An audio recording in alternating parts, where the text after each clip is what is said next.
The gate opened and Lyra fell. Not slowly, not dramatically. She dropped like something discarded, hitting the stone floor of the hollow with a crack that shot up through her knees and rattled her teeth. Above her the crowd roared. Below the roar, she heard two voices she recognized. One belonged to the man she had loved. The other belonged to her sister. She lay there for exactly 3 seconds. Then she stood up. Dorian leaned over the iron railing above, his face unreadable, his hand still extended from the push. Beside him, Mira wore Lyra's house seal around her neck like she had been born with it. She probably thought she had. "You should stay down," Dorian called. "It's more dignified." Lyra tilted her head. "You would know a lot about staying down. I found you that way." Mira laughed, sharp and clean. "Still talking. Even now. I'll stop when you say something worth going quiet for." The crowd above shifted, uncertain. This was not how people behaved when they were thrown into the hollow. They were supposed to beg or break or at the very least look afraid. Lyra did none of these things. She turned her back on both of them and looked at the arena around her. The hollow was older than Ashenvale Manor, older than House Dawnmere, older than anyone alive could account for. Its walls were black stone slick with moisture, rising 40 feet to open air above. Iron gates lined the lower level, 6 of them, each one leading somewhere dark. The floor was sand over stone and the sand had not been clean for a very long time. She had not chosen this place. But she had been here before in memory. When Lyra was 7 years old, the grain shed on the Dawnmere estate caught fire in the middle of the night.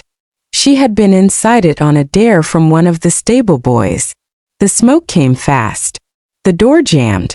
She remembered the heat and the darkness and thinking with strange calm that this was a very stupid way to die. Then hands had grabbed her, pulled her through a gap in the burning wall she hadn't seen. A boy, older, thin, a pale curved scar already marking his left side, had set her down in the grass, looked at her once to confirm she was breathing, and walked away before she could ask his name. She had looked for him for years. No one knew who he was. No one had seen him leave. That memory dissolved as the gate directly across the arena ground open with a sound like a scream. The beast that came through was not natural. It moved on 4 legs but wrong, too fast, too heavy, its shoulders rolling with muscle that didn't belong to anything that grazed or hunted clean. Its hide was dark, almost black, and its eyes caught the torchlight and held it in a way that made the stomach drop. The crowd above went briefly, genuinely silent. And then from the gate to its left, a man stepped out. He was not large in the way fighters were supposed to be large. He was lean, controlled, the kind of build that came from surviving rather than training. He held no weapon. He stood with his arms loose at his sides and watched the beast the way someone watches a fire. Not afraid, not eager, just reading it. The beast charged. He moved. Not away but sideways, barely enough, letting the creature's momentum carry it past him. It hit the far wall and the crowd erupted. The man steadied, turned back, and faced it again. Lyra watched him and did not look away. He fought the way she had always wished she could govern, with patience, not power. Every time the beast rushed him, he redirected rather than resisted. He took hits, real ones, and she could see from the way he pressed his hand briefly to his left side that something there was old and unhealed. But he never stopped moving. He never stopped thinking. On the 5th charge, the beast overextended. The man was already gone from where it expected him. By the time it turned, he was behind it, one arm locked around its throat, his weight thrown sideways. The creature thrashed. He held. It slowed. It stopped. The crowd screamed itself hoarse.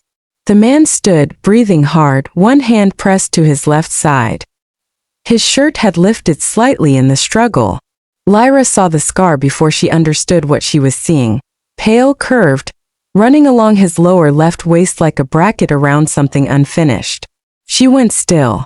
Above her, Mira had returned to the railing, arms folded, composure restored. "Look at you," Mira said, almost fondly. "Still standing in a pit. Still pretending it's a throne room. You're wearing my seal, Lyra said without turning around. How does it sit? Perfectly. I imagine it does. You've been rehearsing long enough. Myra's voice cooled. You were always a stepping stone, Lyra. I just finally found the courage to step. Lyra turned then. She looked up at her sister with the same expression she had used for years at the negotiating table. Still, open, giving nothing. Ask Dorian, she said quietly. About the boy from Thornfield. The one who pulled you out of the river when you were 9. Ask him if he remembers the boy's face. Mira did not respond immediately. That pause, just half a second, just a flicker, was everything. Enjoy the pit, Mira said, and stepped back from the railing. Lyra turned back to the arena. The man with the scar was still standing in the center of it, watching her with the same expression he had used on the beast. She walked toward him. He didn't move as she approached, which she respected. Most men either stepped back or stepped forward when a woman walked toward them with purpose. He simply stood and let her come, which told her he was either very confident or very tired. From the blood on his shirt, probably both. She stopped 3 feet from him, close enough to speak low, far enough to show she wasn't afraid of the distance. You fight well, she said. I fight to finish, he replied. His voice was lower than she expected. Even. What's your name? Kael. Where are you from? Greymore. Originally. What brought you to the hollow? Something passed across his face. Not quite pain, not quite humor. Debt. Lyra nodded slowly. She understood debt. She had built half her life paying other people's. I have an offer for you, she said. Not a request. Not a command. An offer which you can refuse. Kael looked at her the way he had looked at the beast, reading, measuring, not yet deciding. You're in a pit. Yes. You have no guards. No house. From the look of things, no allies. Also yes. And you're making offers. Someone has to start, she said simply. Despite himself, the corner of his mouth moved. Not quite a smile. An acknowledgement. What's the offer? Sworn shadow, Lyra said. My personal guard. You stay at my shoulder. You sleep outside my door. You taste my food. You move before I ask and you don't stop to confirm. If someone raises a hand against me, noble, servant, stranger, family, you act first and explain nothing. And what do I get? A reason, she said. And a name worth protecting. Your name is worth protecting. He glanced toward the railing where Mira had stood. From where I'm watching, it looks like someone already took it. They borrowed it, Lyra said. I want it back. That's the difference. Another silence. Kael shifted his weight and pressed his hand again to his left side. The shirt moved. Lyra's eyes dropped. Not deliberately, just reflex, and she saw it again. The scar. Pale and curved in exactly where she remembered. She looked away before he could notice. But something had locked into place in her chest, quiet and certain and enormous. She knew who he was. She had known for 30 seconds and had said nothing and would say nothing. Not yet. Some things needed to be chosen freely before they could be named. What are the rules? Kael asked. I just told you the rules. The real ones. She looked at him steadily. No hesitation. No second warnings. No mercy to anything that means me harm. And no lying to me. About anything. Ever. And you. I won't lie to you either. He studied her for a long moment. Something shifted in the way he was standing, small, almost invisible, like a door settling into its frame. All right, he said. Not yes, my lady. Not I swear it. Just all right. Clean and direct and without performance. Lyra exhaled once. Good. From the far gate, one of Myra's men stepped in, young, overconfident, wearing new colors over an old smirk. He crossed the floor with the easy stride of someone delivering a message that was really a threat dressed in courtesy. He stopped too close to Lyra. Looked her over in a way that was meant to diminish. Lady Mira sends her regards, he said. She wanted you to know that your chambers have been reassigned. How thoughtful, Lyra said. The man smiled, reached out, just slightly, just enough, toward her arm. Kael moved. There was no warning, no stance, no announcement. One moment he was at her shoulder and the next the man's wrist was bent at an angle that produced a very specific sound, and the man was on one knee making a very specific face. Kael leaned down and said something too quiet for Lyra to hear. Then he released him.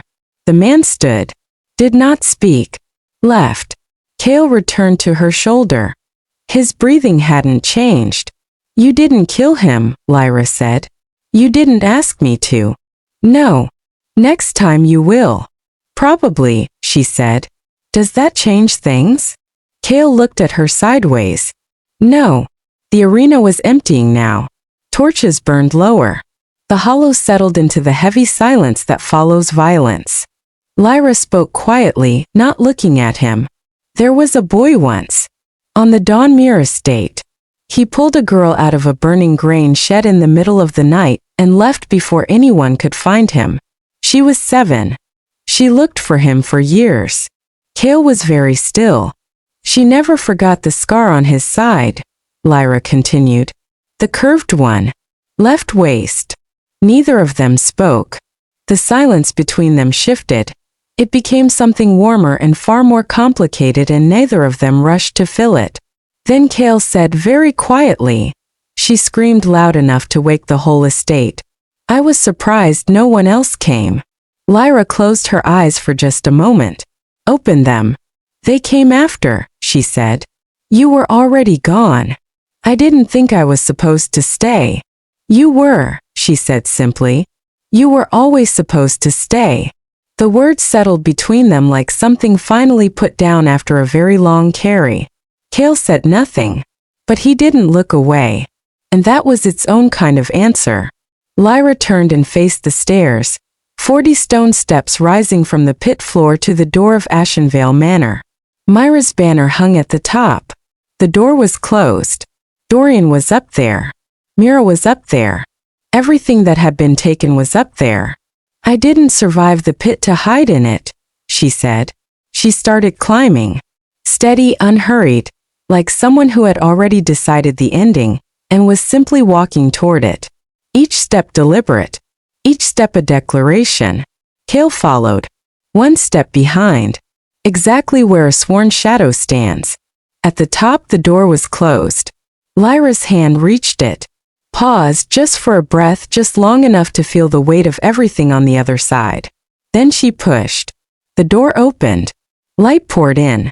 And Lyra of House Dawnmere walked back into her own story.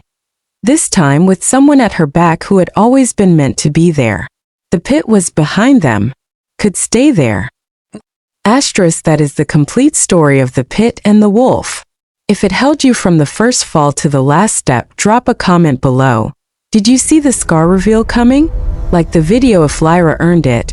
And subscribe because stories like this one are just getting started here.